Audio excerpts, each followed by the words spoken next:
My name is Helen Crawford. I'm 49 years old, and I've spent the last 25 years understanding how systems break. Not with loud crashes or dramatic explosions, but quietly, piece by piece, mistake by mistake, until there's nothing left to save. I worked in corporate operations and risk management since I was 24. My job was spotting problems before they became disasters. I was good at it. Really good. But the one disaster I didn't see coming was my own marriage falling apart. When I divorced Marcus after 21 years, I thought the worst was over. I was wrong. The real betrayal was still waiting for me, planned by people I'd trusted my entire life. Everything that happened after that divorce meeting was predictable. Just not to the people who thought they'd gotten rid of me. The conference room felt too cold. I sat across from Marcus, my brother Owen, my sister Bethany, and our family lawyer. My mother stood near the window, staring at the parking lot below. Marcus cleared his throat and slid a folder across the table. "For everyone's peace," he said, his voice calm and rehearsed, "we think it's best if you step away from Crawford Logistics." I blinked. The company I'd helped build from nothing. The company where I'd handled every operational crisis for 15 years. Owen nodded like this made perfect sense. "It's just business, Helen. You understand." Bethany wouldn't look at me. The documents were already prepared. Signatures lined up. Decisions finalized without me. My mother finally turned around, her eyes wet but silent. That's when I understood. This wasn't a divorce settlement. This was an execution. I didn't cry. I didn't yell. I simply asked, "When did you plan this?" Nobody answered. Marcus adjusted his tie. Owen checked his phone. The silence told me everything. This had been arranged weeks ago, maybe months. While I was signing divorce papers, they were carving me out of my own life. The lawyer pushed another document toward me, a severance package that looked generous until you noticed what I was losing. My equity. My title. My voice. "You'll be fine," Marcus said, almost gently. "You're smart. You'll land on your feet." I signed the papers. Not because I agreed, but because fighting in that room would have been pointless. They expected tears or rage. I gave them neither. I stood, collected my copy of the documents, and walked out without saying goodbye. The calls stopped first. Family group chats that used to ping constantly went silent. When I texted my mother, her replies became short and polite, like I was a distant cousin instead of her daughter. Bethany's kids had a birthday party. I wasn't invited. Owen posted photos from a company celebration on social media. I wasn't in any of them. It was surgical, the way they erased me. I heard through a former colleague that Marcus was telling people I'd chosen to leave because I couldn't handle the stress after the divorce. That I was having a breakdown. That I'd become difficult. Bitter. Unreliable. None of it was true, but truth didn't matter. They needed a story that made them look reasonable, and I was a convenient villain. I moved into a smaller apartment across town. 2 bedrooms instead of 4. No garage. No yard. I sold most of my furniture and kept only what fit. My mother called once during the move. "This is hard for all of us," she said quietly. I asked her what was hard for her specifically. She didn't answer.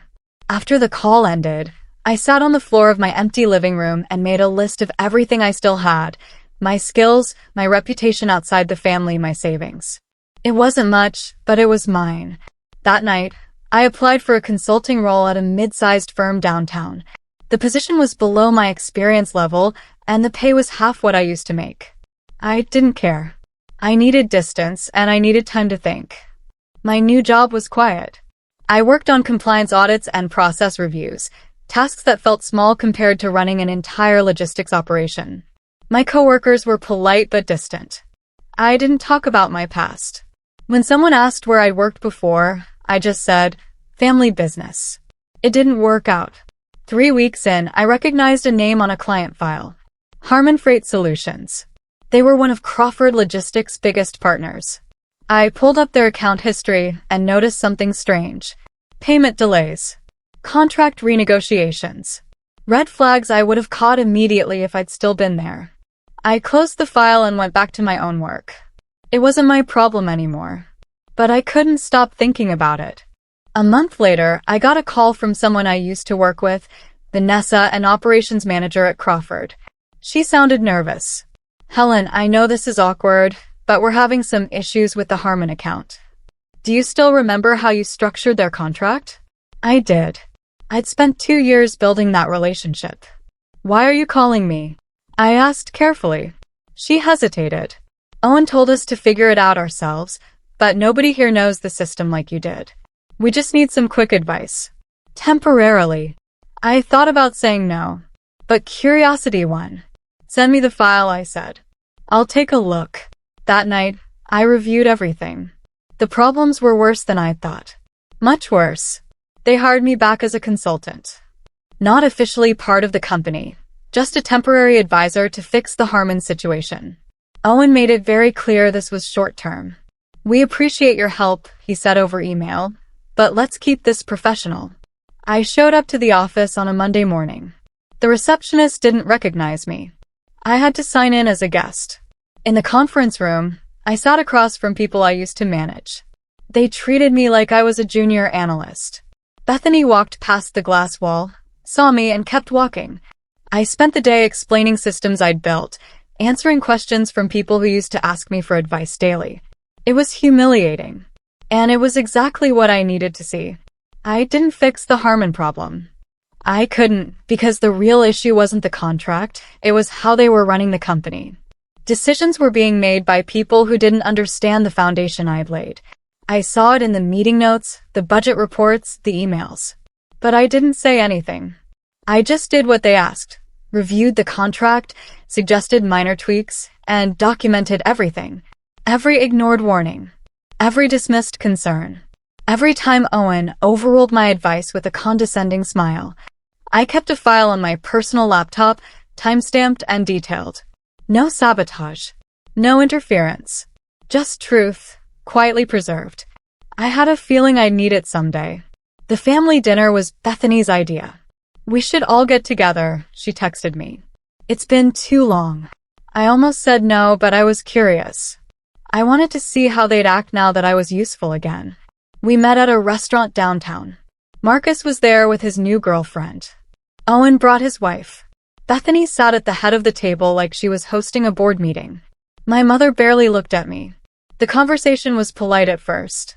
Then Bethany smiled and said, "So, Helen, how's the apartment?" "Cozy." Everyone laughed. I took a sip of water. "It's fine." Marcus leaned back in his chair. "We're expanding Crawford. Opening 2 new distribution centers.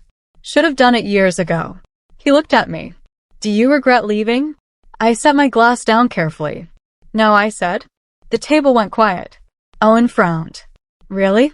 Because it seems like you could have used the stability." I met his eyes. "I didn't leave. You pushed me out." Bethany shifted in her seat. "That's not how it happened, Helen. You were struggling, and we made a hard decision for everyone's sake." I smiled, but it didn't reach my eyes. "Sure. If that's what helps you sleep." Marcus's girlfriend looked uncomfortable. My mother finally spoke, her voice shaky. "Can we just have a nice dinner?" I nodded. Of course. But the mood had shifted. They'd wanted me to admit I needed them. Instead, they saw something else. Someone who wasn't broken. Someone who was keeping score. 2 months later, the losses appeared. Crawford Logistics missed a major delivery deadline, costing them a 6-figure penalty. Then another client left, citing operational concerns. I heard about it from Vanessa, who called me late one night, panicked. "Helen, we're in trouble. The Harmon contract fell through, and now 2 other clients are reviewing their terms." Owen's freaking out. I asked her what he planned to do. "He wants to bring you back in to fix it." I stayed silent. She kept talking. "I know things ended badly, but we really need you. Please." I finally said, "Send me the reports. I'll look at them." When the files came through, I saw exactly what I'd expected. Every warning I'd given them had been ignored. I sent Owen a detailed analysis. 3 pages of problems, all traced back to decisions made after I left. I didn't say, "I told you so." I didn't need to. The data did it for me. He called me the next morning. "We'd like to offer you a permanent position," he said, his tone formal. Reporting to me, of course. Operations manager. We can discuss salary. I asked what the salary was. He named a figure that was 30% less than what I used to make, and less than what I was making at my current job. It's a fair offer, Helen. Considering everything. I let the silence stretch. Then I said, "No, thank you." He sounded shocked. "What?" I repeated myself, calm and clear. "I'm declining." Owen didn't hide his anger. "You're making a mistake," he said, his voice tight. "This is your family's company. You should want to help." I laughed, and it surprised both of us. I did want to help. For 20 years. You decided you didn't need me. He hung up on me. Within a week, the whispers started again. I heard from old colleagues that Marcus was telling people I was sabotaging Crawford out of spite, that I'd refused to help because I was bitter about the divorce. Bethany posted something vague on social media about family betrayal and people showing their true colors. I didn't respond. I didn't defend myself publicly. I just kept working, kept building my reputation elsewhere, and watched from a distance. A former client reached out, someone I'd worked with years ago at Crawford. His name was Simon, and he ran a regional shipping company. "Helen, I heard you're freelancing now," he said over coffee. "I'm looking for someone to overhaul our logistics operations." Interested? I was. He offered me a leadership role, full autonomy, and a salary that made Owen's offer look insulting. I accepted immediately. Within weeks, my name started circulating in industry circles again, not as Marcus's ex-wife or Owen's sister. As Helen Crawford, the operations strategist who turned companies around. I spoke at a conference. I published an article in a trade magazine. Slowly, carefully, I rebuilt what they thought they'd taken from me. I didn't watch Crawford Logistics obsessively, but I couldn't help hearing updates. Another client left. Then another. Staff turnover spiked. I ran into one of their former employees at a networking event. "It's a mess," she told me. "Nobody knows what they're doing, and Owen refuses to admit they need real help." I asked if anyone had mentioned my name. She nodded. "Owen told us you were difficult to work with. But honestly, most of us know that's not true. We remember how things ran when you were there." I thanked her and moved on. But the validation felt good. The truth was leaking out, one conversation at a time. My brother called me late on a Sunday night. I almost didn't answer. "Helen," he said, his voice strained, "we're in serious trouble. I need your help." I asked what kind of trouble. He hesitated, then admitted that Crawford was facing a major audit. Compliance issues. Financial discrepancies.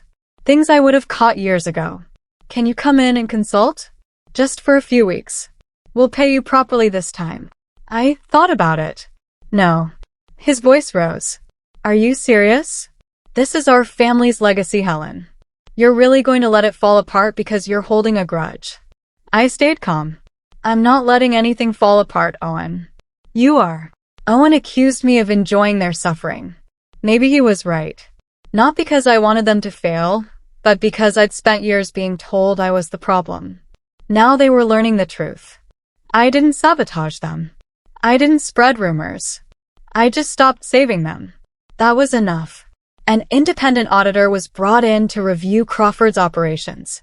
I heard about it through Simon, who had connections in the industry.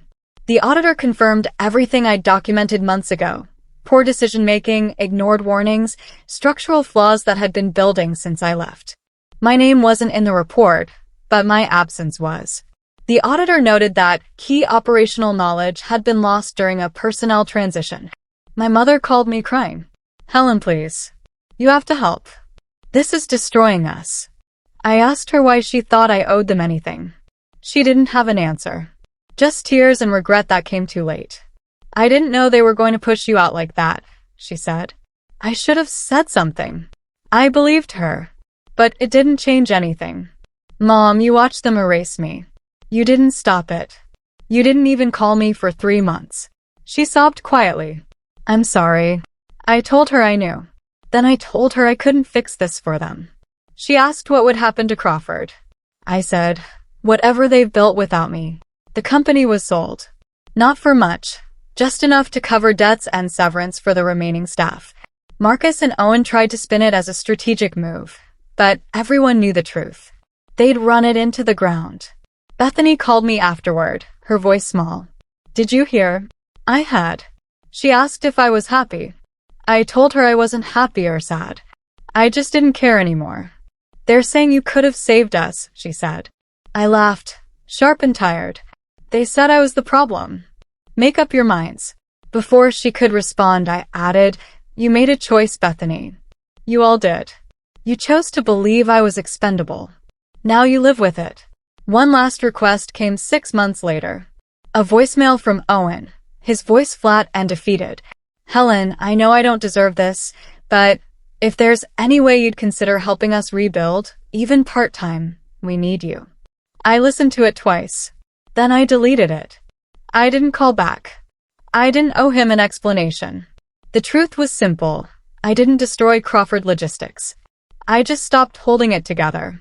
For years, I'd been the one catching mistakes, smoothing over problems, keeping things running while they took credit. When they pushed me out, they lost the foundation they didn't even know they were standing on. I didn't need revenge.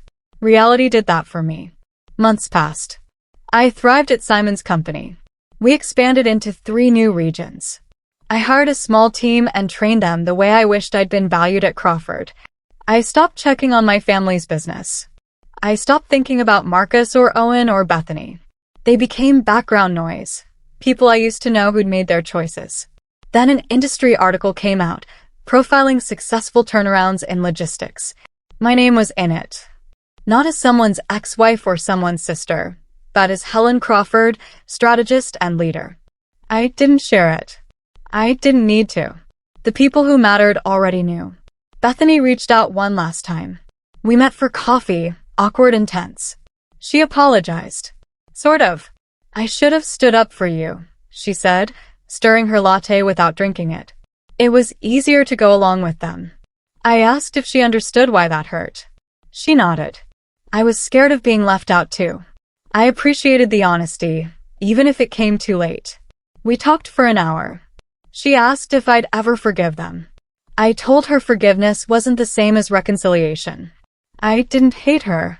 I just couldn't trust her anymore. She cried quietly. I didn't. When we parted, I felt lighter. Not because we'd fixed anything, but because I'd finally let go. Years passed. I built a career I was proud of. I traveled. I made new friends who didn't know anything about my divorce or my family. I became someone who existed outside of other people's stories. One afternoon, I saw Marcus from across a restaurant. He looked older, smaller somehow. He didn't see me. I watched him for a moment, waiting to feel something. Anger, sadness, vindication. But I felt nothing. He was just a man I used to know. A stranger with a familiar face. I finished my meal and left. That night, I realized the truth. I hadn't won by taking anything from them. I'd won by surviving. By rebuilding. By refusing to disappear. They thought I'd lost everything after the divorce. My marriage, my company, my family, my future. They saw a woman broken and discarded, someone who'd fade into quiet obscurity while they moved on without her. I let them think that. I let them underestimate me. I let them believe their own story. And while they were busy congratulating themselves, I built something they never knew how to hold, a life that didn't need their approval. I didn't destroy them. I just stopped being the reason they succeeded. Sometimes, the best revenge isn't taking something away. It's letting people see what they lost when they pushed you out. They thought I'd lost everything. I didn't. I just finally learned who I was without them.